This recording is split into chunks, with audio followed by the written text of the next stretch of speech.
Praise the lord. అతి శ్రేష్టమైన యేసుక్రీస్తు నామములో మీ అందరికీ ఉదయకాలపు శుభాలు తెలియజేయుచున్నాను.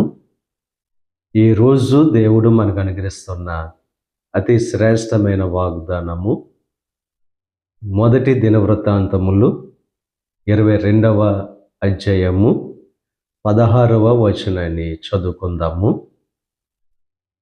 నీవు పని పూనుకొనుము, యెహోవా నీకు తోడుగా ఉండునుగాక.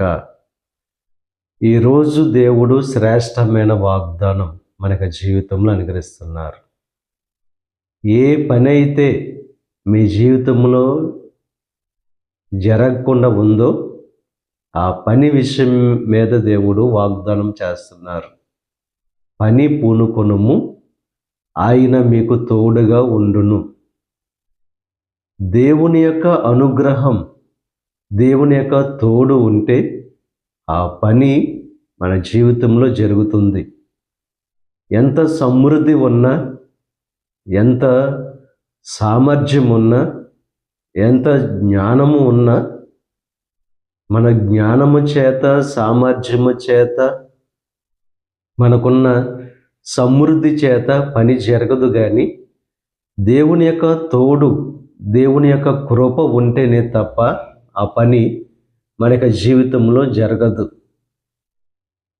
ఈరోజు దేవుడు తన యొక్క అనుగ్రహాన్ని, తన యొక్క కృపను, ఆయన తోడు మీకు అనుగ్రహిస్తానంటున్నారు.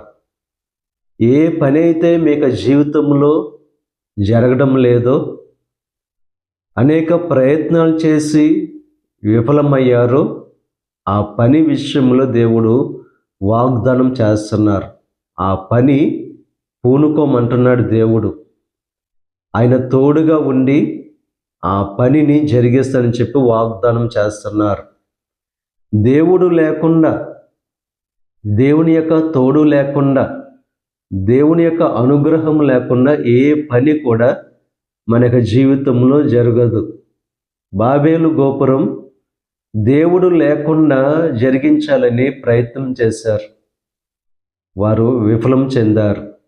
మన జీవితంలో కూడా ఎందుకు మనం కార్యాలు తలపెట్టినప్పుడు, పనులు జరిగించేటప్పుడు విఫలం చెందుతున్నాం? ఎందుకంటే దేవుడు